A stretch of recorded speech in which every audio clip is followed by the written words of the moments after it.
Welcome to Wordpath, the show about Oklahoma Indian languages and the people who are teaching and preserving them. Tonight, a brief introduction to an area of phonetics called articulation. Now remember, phonetics is the part of the scientific study of language that's related specifically to sounds and pronunciation. Some phoneticians, and these are the people that engage in phonetics, phonetic study, some phoneticians specialize in acoustic phonetics, studying the actual physical properties of speech sounds in the laboratory and how these sounds correspond to significant aspects of language. Transcription, or writing things down in phonetic transcription, is another aspect of phonetics. And so in that case, for instance, let me just give you one very quick example so everybody knows what I mean. The English word thought, I'll turn this around in just a moment. In phonetic transcription, will be written like this. Can we get that? Well, okay, so here's the irregular traditional English spelling. Here's the phonetic transcription. Thought actually phonetically consists of three sounds, th plus a plus t. There's no silent GHs or anything in transcription. So that's, a lot of people are familiar with that aspect of phonetics, at least a little bit from using their dictionaries. Okay, so that's transcription. And then others specialize in speech recognition. This is a technical term when you're trying to get computers or other machines to recognize the human voice, very complicated task. And others engage in speech synthesis. These are some of the areas of phonetics. Speech synthesis is inventing artificial voices. That's the computer voice that might talk to you on the telephone or from a computer. The aspect I want to talk about tonight, though, is called articulatory phonetics. And that's the study of how speech sounds are made. What do we do with our lips, our tongue, and anything else that we're using in order to make the appropriate sounds to say what we're trying to say. So it's the study of how speech sounds are made, physically, physiologically, how they're made. It probably has the most direct application to language learning of all the areas of phonetics because it can help us to figure out how to teach students of a language to make sounds that are unfamiliar to them from English, say, and to set aside their English-speaking habits when they're speaking an Indian language. If they're not able to do this, they're going to have a heavy accent or they won't be able to pronounce some sounds at all. So it's good to have some knowledge of how the sounds are made so that we can instruct students in this way. Now, let's start with the relevant body parts. I think we'll go to the chart now. I want to show, the best way to show these is visually.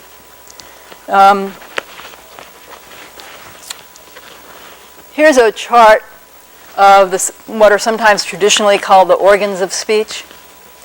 And notice this is basically the human head that's charted here, and we're going to name different points along the place where the sound comes out of your mouth, where it's going to be shaped according to what you want to say. Before we get into all the details of that, let's look at the picture of this fellow here on your right. This is a photograph of Peter Ladefoged. He's one of the leading phoneticians in the world, and I was privileged to be a student of his at UCLA years ago and to work in his lab for a little while. This photograph of the young Peter has a chart, something like this one, overlaid on it. So you can see how these various speech organs, so-called, correspond to where they are in your actual head. It's clear that the lips are where the lips are, but this other stuff we don't normally see from the outside. So this is helpful in visualizing how it fits into your head. Now let me move this out of the way and we'll look at the schematic one for a minute.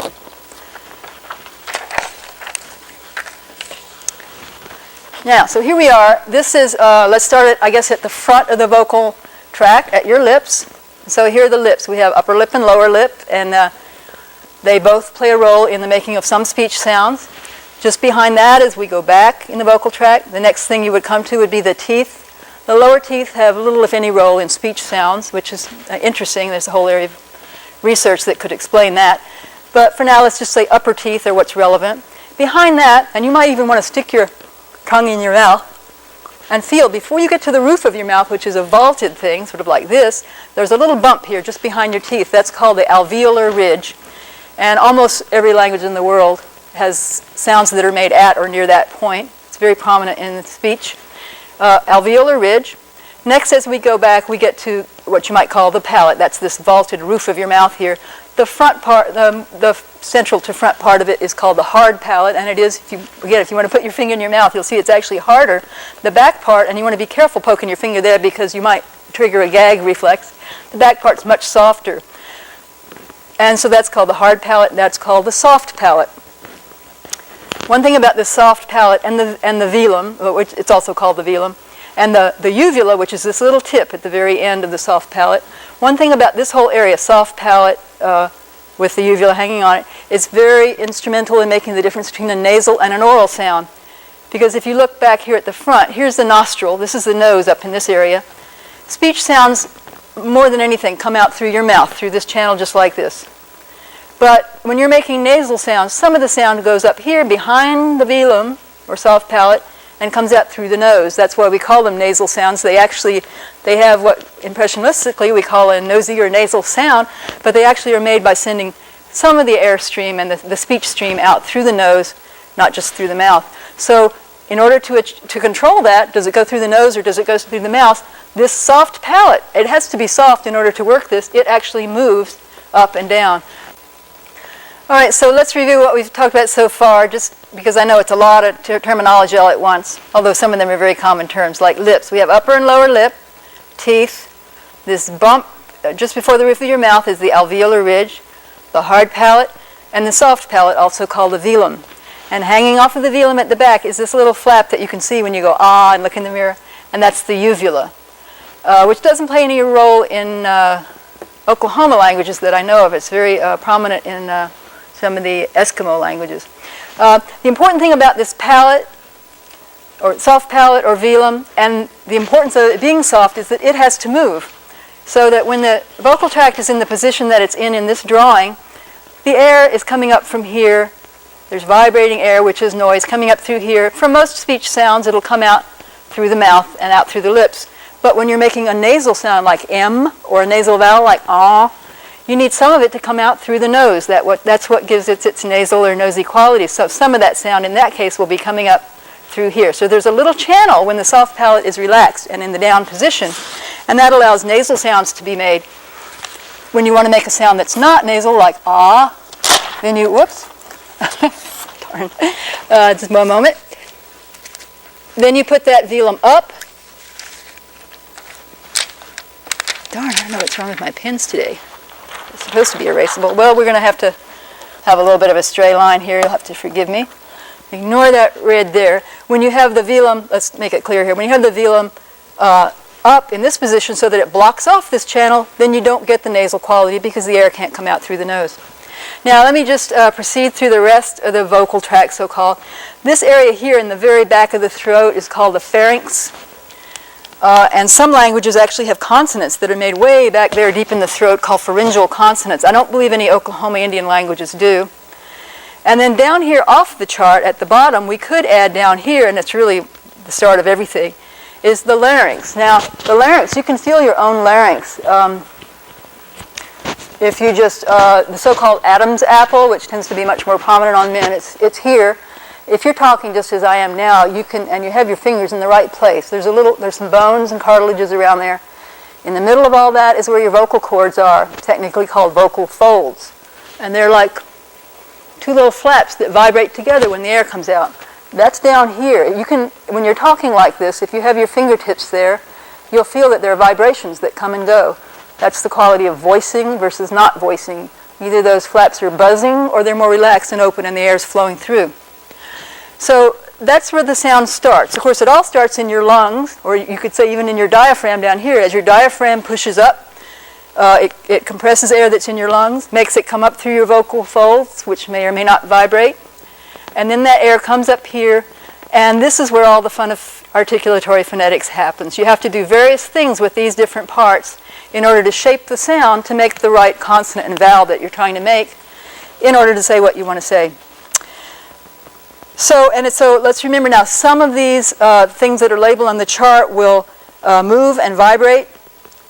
They'll move and or vibrate. In the larynx, your vocal folds will vibrate. Your lips close and open. Your teeth sometimes touch your lower lip. Your tongue moves a whole lot, especially in making different vowel sounds, also consonants. Your velum moves up for an oral sound and down for a nasal sound. But some of these don't really move, like the hard palate doesn't move particularly. It just sort of sits there, and its importance, the reason we want to label it, is that it's a reference point for making some sounds. Also the alveolar ridge. I want to be able to tell you about how T's are made, and it involves this tongue coming up and touching the alveolar ridge. At least in some languages it touches there, and some it touches more around the teeth. But so that's sort of the basics of the organs of speech. But before I leave that, I can't resist adding one more organ, which linguistics professors are fond of saying the primary organ of speech is actually the human brain. So let's not forget the one that's up here. This is the primary organ of speech. This is the thing that coordinates it all. This is the thing that has something to say also and knows how to deal with consonants and vowels and rhythm and pitch and all the things that go on. This is the mechanics of it, but this is the management of it. So that really is the primary organ of speech. All right, let's sit and talk, philosophize just a moment about this before we get into detailed sounds. I thought it might be worth mentioning, why are we looking at the head specifically? I mean, if you have a really open mind and we're imaginative, you might think, well, why don't we speak somewhere else other than the head? Of course, it's a commonplace. You tend to take it for granted. But after all, we could make sounds with other parts of our bodies. You know, we can do these things and have various sounds. Use your imagination. We can clap our hands and do all sorts of things to make sounds. But and who says language has to be auditory anyway? I mean, there certainly are visual languages, sign languages, where words are made as gestures of some kind rather than as streams of sound. Well, I think the answer to this is, there are a couple of things we could say. First, there is apparently a human predisposition to spoken language as opposed to signed language. Signed languages are every bit as much a language as a spoken one, but if you survey the languages around the world, most of them are spoken, auditory or oral-based languages rather than gestural ones.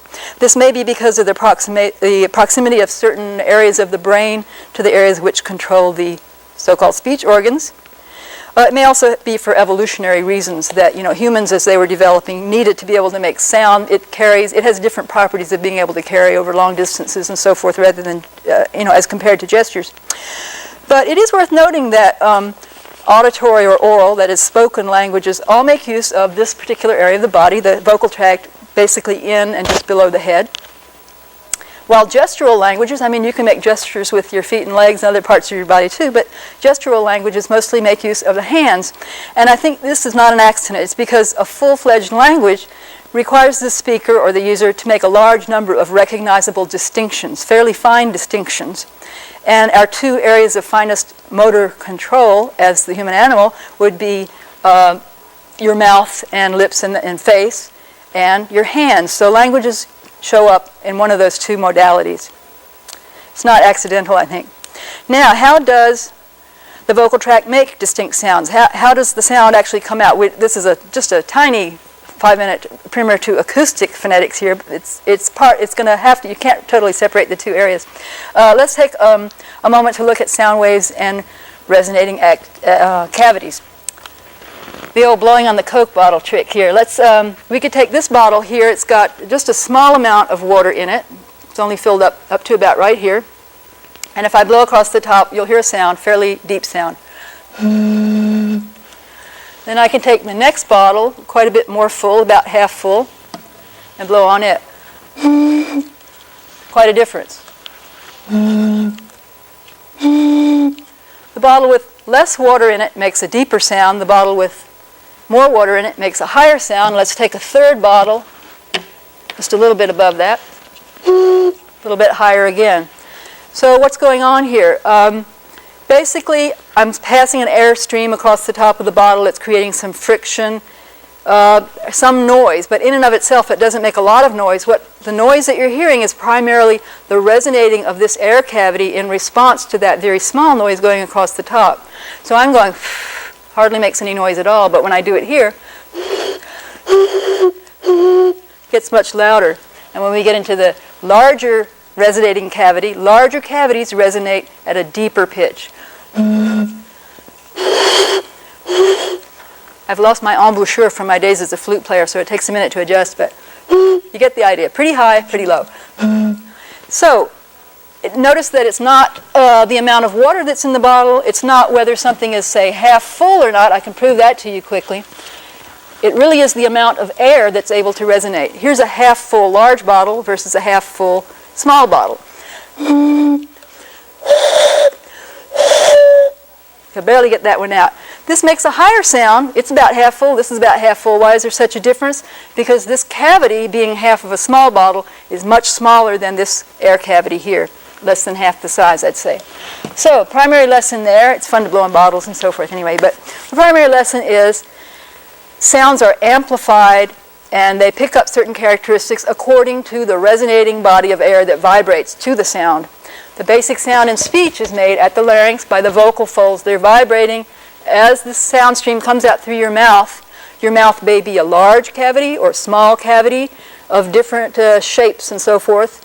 It may have more than one cavity in it that's resonating at the same time. There's all kinds of amazing things that go on, but that all has to do with the position of your tongue, your lips, your velum, and all these other things. So the basic principle of blowing on the Coke bottle really applies in your whole vocal tract, but it's incredibly more complex.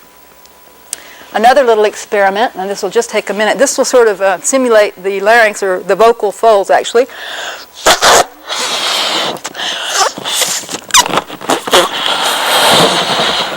We could even say that this balloon, I won't blow it up all the way because I might faint on air here.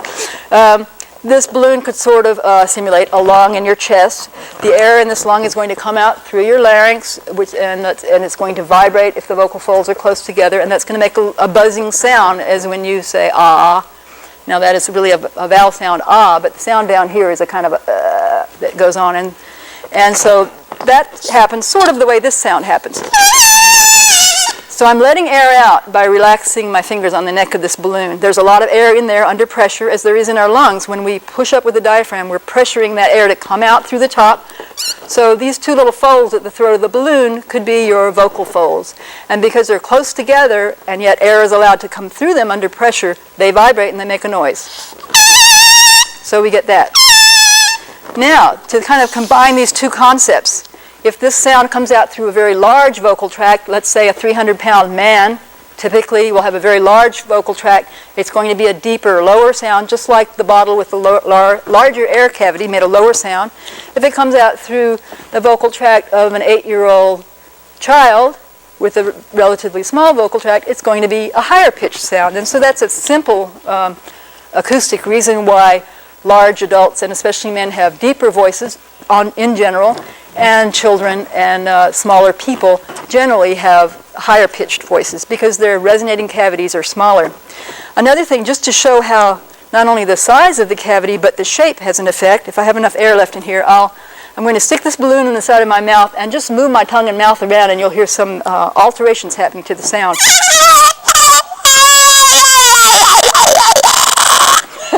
Okay, so I also did something with the throat. I didn't keep that pressure quite consistent there, but that wah-wah effect, that wah-wah-wah, that's because I was moving my tongue around. I was changing the shape of that internal resonating cavity within my own vocal tract. And so basically when I tell you all about where the lips and the tongue and different parts go, I'm just kind of fine-tuning that concept. That basically by putting your tongue in a certain position, you divide the whole vocal cavity into one or more resonating cavities of characteristic sizes, which are going to be associated in the listener's ear with a certain kind of acoustics, which will carry a certain kind of language information. Very, very complex. Before I've written on this other whiteboard too, before I go back to the board and show you consonants and vowels, let me just show you this. You don't have to see in great detail exactly what this is, but this is what's called a sonogram. This is a printout of, this is an acoustic record made in a phonetics laboratory, which traces a sentence. I blew this up and lost track of which the sentence was now.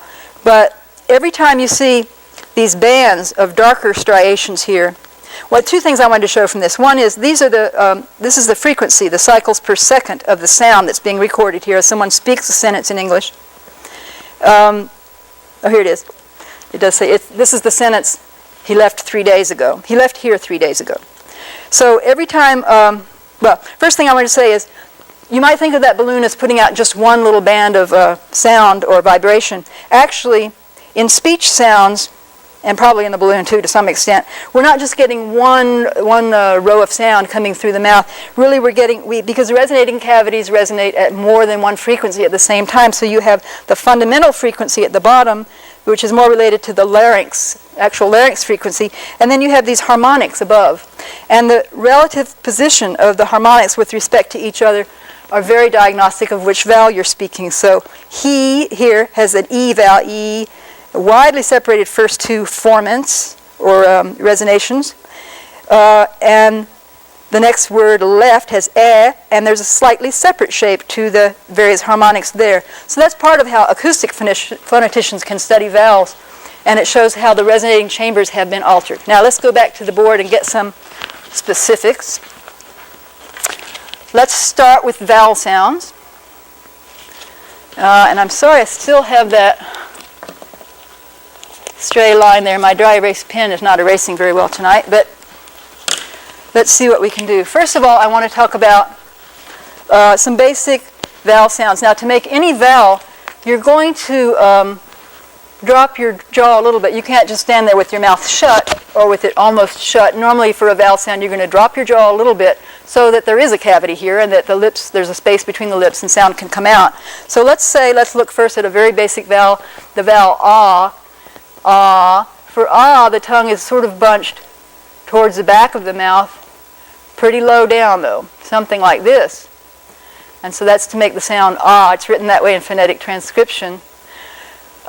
And there are sort of basic sort of reference vowels called cardinal valves, which phoneticians make reference to when they are describing different languages. Every language has different vowels, but 5 key points to keep in mind are the position of ah versus e, which is up here, a, which is more here, ah, a, e, o is in something like that position, and oo is more like this position. And in some languages, like in English, when you make these back vowels, o and oo, you also tend to push your lips forward a little bit.